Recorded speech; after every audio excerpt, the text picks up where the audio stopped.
Most new growers kill their plants by underwatering. That is the assumption. But the mistake that actually wipes out more first season crops is the opposite one: overwatering. And what makes it so dangerous is that it looks exactly like drought stress right up until it is too late. By the end of this video, you will know how to water your allotment beds correctly, how to spot the signs before damage sets in, and how to build a simple habit that keeps your soil in the right condition all season long. New growers water on a schedule. Same time, same amount, every day, but your soil does not run on a calendar. It runs on weather, temperature, crop type, and what is actually happening underground. A fixed daily routine ignores all of that. When you overwater, the soil stays saturated. Air pockets in the soil collapse. Roots cannot breathe. They sit in wet, oxygen-poor ground, and they start to rot. The plant above soil looks limp, pale, drooping. It looks thirsty. So, the new grower waters again. That is the trap. Drowning roots and thirsty roots look almost identical from above. Before you reach for the watering can, check the soil.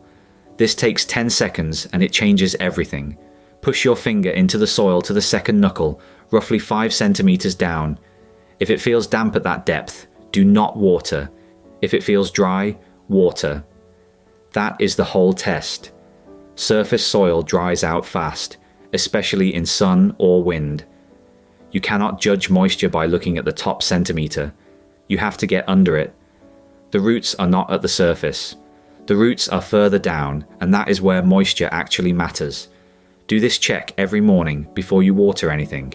It is the single most useful habit you can build in your first season. Timing matters almost as much as amount. Water in the morning. The plant has moisture available through the hottest part of the day when it needs it most. Evening watering leaves the surface damp overnight, which creates ideal conditions for slugs and for fungal disease to take hold. Water at the base of the plant. Aim for the soil, not the leaves. Water slowly and deeply, not quickly and lightly. A quick light watering wets the top layer and stops there. Roots follow moisture downward. Shallow watering trains roots to stay near the surface where they are vulnerable to drying out. A slower, heavier soak pushes moisture deeper and encourages roots to go looking for it. That makes for a more drought-resilient plant. For most crops on an allotment bed, a thorough soak 2 or 3 times a week in dry weather is more effective than a brief daily sprinkle. Tomatoes need consistent moisture most when the fruit is sizing up.